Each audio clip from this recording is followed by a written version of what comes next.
Hello and welcome. There is a quiet and often hidden pattern that can happen when you start a spiritual path. It can feel so wise and calm that you may not even realize it's a problem. At first, it looks like wisdom. It feels like peace. It seems like you have grown. You might speak in calm voices, smile peacefully when things around you get messy, and tell yourself you are past the struggles you used to have. But deep inside, there might still be pain, sadness, or hurt that you haven't really faced. It's sitting there, waiting. You might not see it because you've covered it with spiritual ideas and the feeling of being aware. This is what people call avoiding your pain with spirituality. It means using spiritual knowledge, awareness, or higher thinking to escape really facing and feeling the difficult emotions inside you. This doesn't come from a bad place. It happens because as humans, we don't like pain. We want to feel safe. We want comfort as quickly as we can. And the tricky thing is, avoiding pain in this way can look and feel like you're doing really well. When you first discover peace under your thoughts or feel free because you know you're not your mind, it's an amazing feeling.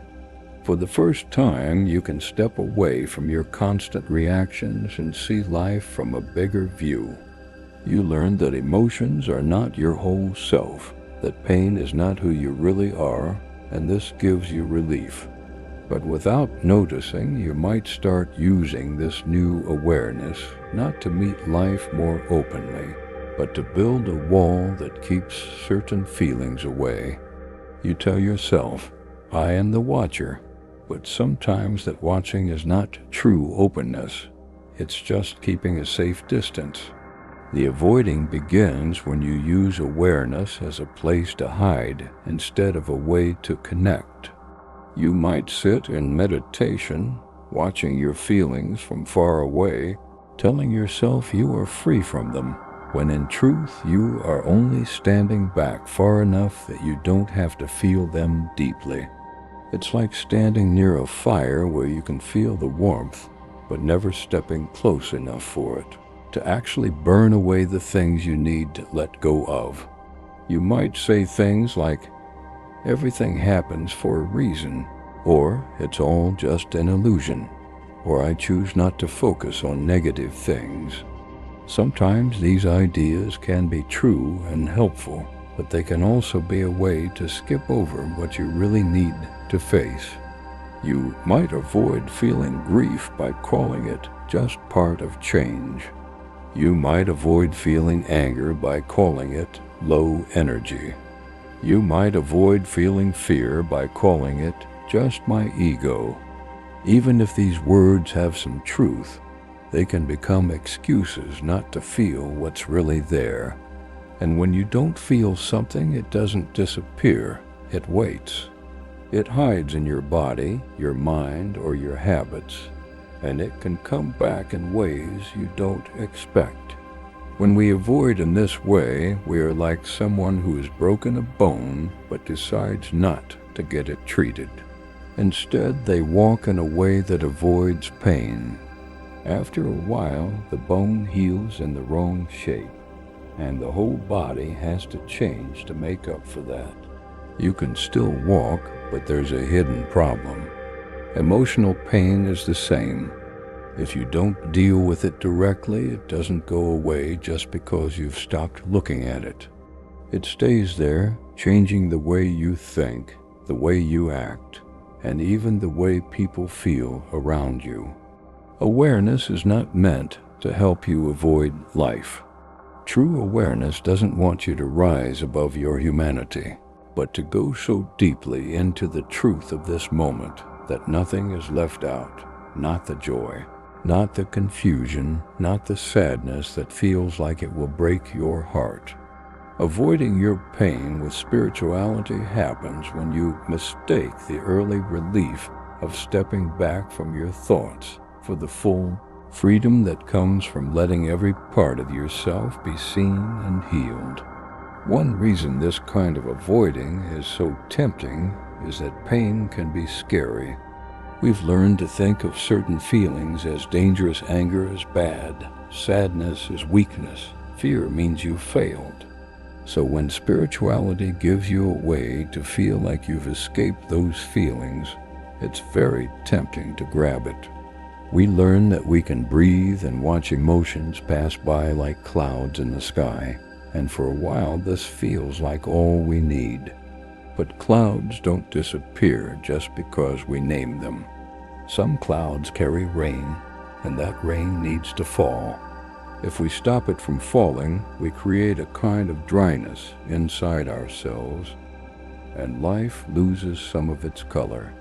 There is a special kind of aliveness that comes from letting the storm move through you, from feeling the rain on your skin, from hearing the thunder in your chest. When we avoid, we give up that aliveness for a weak peace that only lasts as long as nothing touches the deeper places inside us. True awareness is not weak. It doesn't have to keep pain away to stay steady. In fact, the deepest awareness welcomes pain because it knows pain is just a visitor. It doesn't define you. It won't stay forever, but it does bring a message, and if you refuse to open the door, you'll never hear it.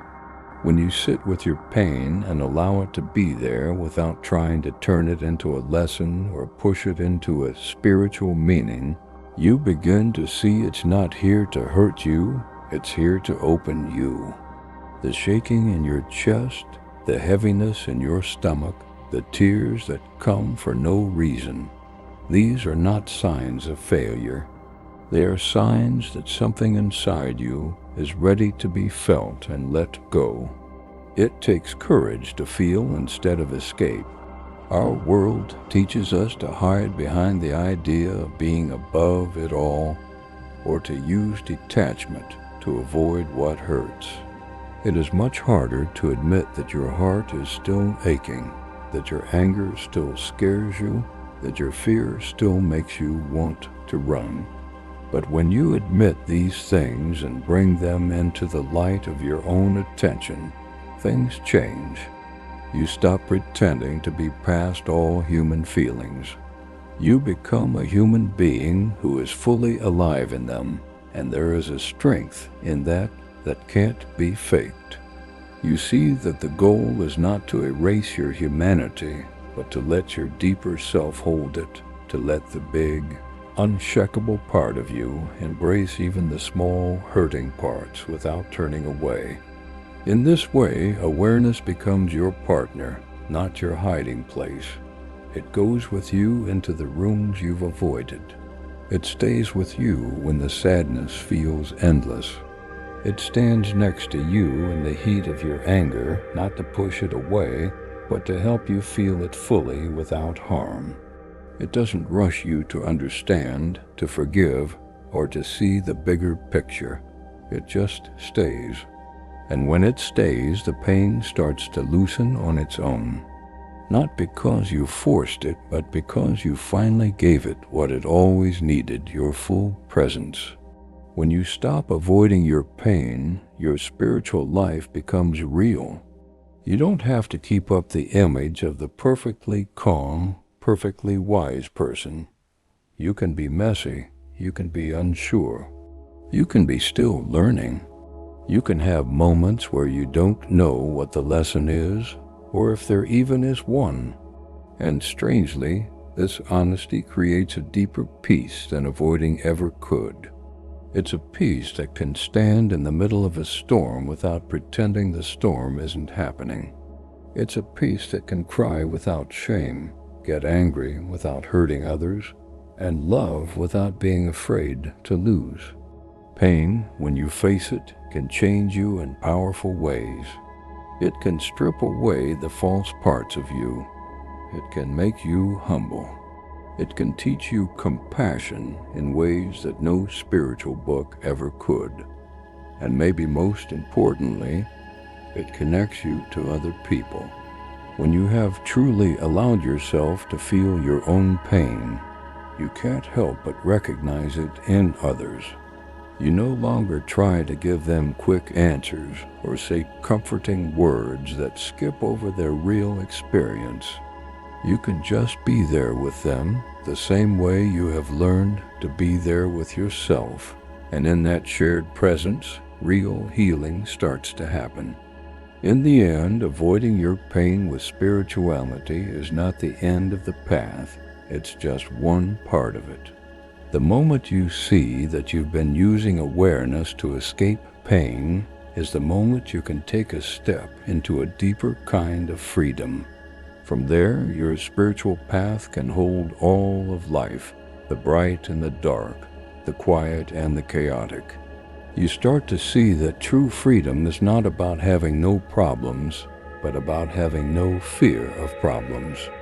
You are not free because nothing ever hurts. You are free because you know you can meet what hurts, feel it, and let it pass, all while knowing the deepest part of you remains whole.